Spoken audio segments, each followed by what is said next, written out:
Accountancy monthly test अगस्त का। Define accounting. Accounting is the process of recording and analyzing financial transaction to determine a business financial position. Accounting is the process of recording and analyzing financial transaction to determine a business financial position. Accounting is the process of recording and analyzing financial transaction to determine a business financial position. अगला, write two main objectives of accounting. पहला recording financial transaction, दूसरा determining profit और loss. पहला recording financial transaction, दूसरा determining profit और loss. अगला, what are the types of accounting?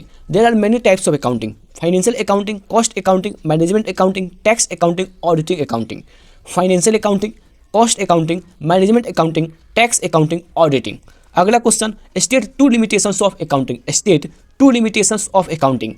Ignores non-monetary factors, subject to manipulations, does not reflect inflation. Ignores non-monetary factor. Ignores non-monetary factors, subject to manipulations, does not reflect inflation. अगला, what is capital? Capital is the money or assets invested by the owner in a business. Capital is the money or assets invested by the owner in a business. अगला, what do you understand by drawings? What do you mean by understand drawings? Drawings refer to the money or goods withdrawn by the owner from the business for personal use. Drawing refer to the money or goods withdrawn by the owner from the business for personal use. Drawing refer to the money or goods withdrawn by the owner from the business for personal use. अगला, distinguish between expenses and expenditure.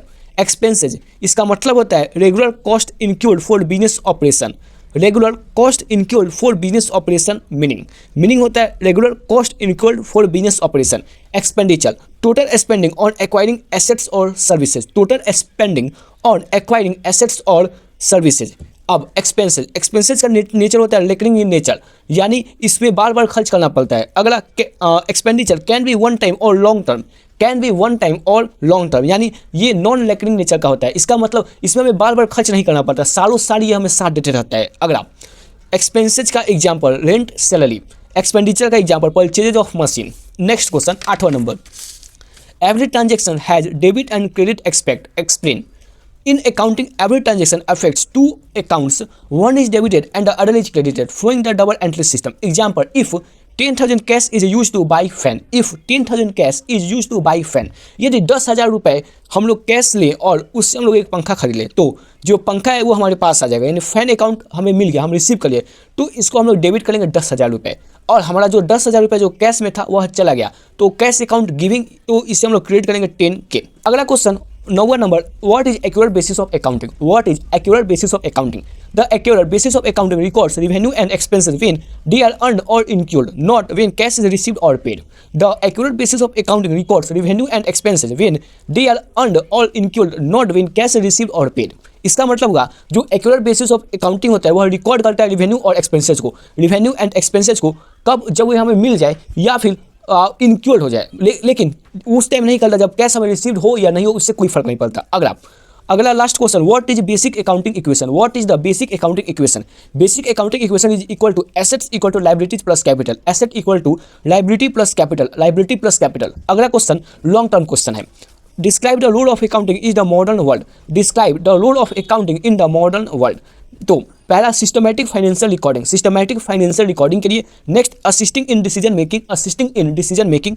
Compliance with laws and taxes, compliance with laws and taxes. Fraud detection and prevention, fraud detection and prevention. Facilitating business growth, facilitating business growth. पहला systematic financial recording, दूसरा assisting in decision making, तीसरा compliance with laws and taxes, fraud detection and prevention, पांचवा facilitating business growth. Next, what do you understand by an assets?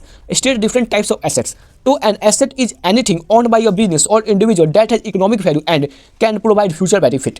Assets is anything owned by a business or individual that has economic value and can provide future benefit. Assets के type, 5 तरह के assets होते हैं, 5 तरह के assets होते हैं। पहला करंट एसेट, दूसरा फिक्स एसेट, तीसरा tangible assets, intangible assets and last fictitious asset. Current asset, fix asset, tangible asset, intangible asset और फिक्टिशियस एसेट। अगला question, state the meaning of goods and services tax, describe its benefit. तो GST is a single indirect tax levied on the supply of goods and services in India. It replaces multiple indirect taxes like VAT, value added tax, services tax, etc. GST, goods and services tax, is a single indirect tax levied on the supply of goods and services in India. It replaces multiple indirect taxes like VAT, value added tax, services tax, etc. GST is a single indirect tax levied on the supply of goods and services in India. It replaces multiple indirect taxes like VAT, services tax, etc. इसके benefits तो one nation one tax, reduce tax burden, boost economy, transparency and efficiency, encourage business growth.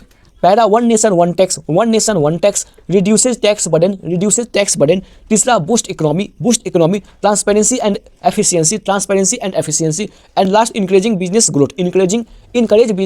अगला 14 number question. Describe the different person interested in accounting information. पहला owners and inventors. अगला management. अगला creditor and lenders. Government and tax authorities. Employees or consumers and suppliers. Consumer is customer and suppliers. Customer is also a consumer. अगला question owners, फिर से इसी को repeat करते हैं. Describe the different person interested in accounting information. Owners and inventors, management, creditor and lenders, governments and tax authorities, employees, customers and suppliers. Last question है distinguish between capital expenditure and revenue expenditure. पहला capital expenditure, इसका nature होता है long term के लिए होता है. Revenue expenditure का नेचर शॉर्ट टर्म के लिए होता है. कैपिटल एक्सपेंडिचर का पर्पस होता है एसेट्स को बढ़ाया जाए, इंक्रीज एसेट्स. और रेवेन्यू एक्सपेंडिचर का पर्पस होता है मेंटेन ऑपरेशन. जो डेली के वर्क होते हैं उनको मेंटेन करने के लिए रेवेन्यू एक्सपेंडिचर करते हैं. अब जो कैपिटल एक्सपेंडिचर है यह बैलेंस शीट में हम लोग दिखाते हैं. Revenue expenditure profit and loss account में दिखाते हैं. कैपिटल एक्सपेंडिचर का एग्जाम्पल हो जाता है बाइंग मशीनरी, लैंड एटसेट्रा.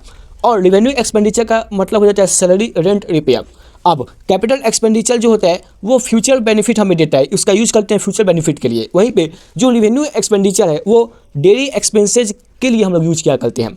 फिर से capital expenses long term, revenue short term. Capital expenses इन एसेट्स को बढ़ाते हैं, रेवेन्यू मेंटेन करते हैं ऑपरेशन, डेली ऑपरेशंस को.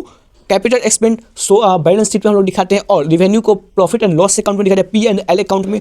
कैपिटल को बाइंग मशीनरी, लैंड एग्जाम्पल हो जाते हैं. अगर हम लोग मशीन खरीद रहे या जमीन खरीद रहे हैं example of capital expenditure. Revenue salaries हो गए, रेंट हो गए, एटसेट्रा. सैलरी, रेंट, रिपेयर, ये सब एग्जाम्पल है रेवेन्यू के. कैपिटल जो होता है वह फ्यूचर में बेनिफिट देता है, वही रेवेन्यू जो है वह डेली एक्सपेंसेज में मदद करता है.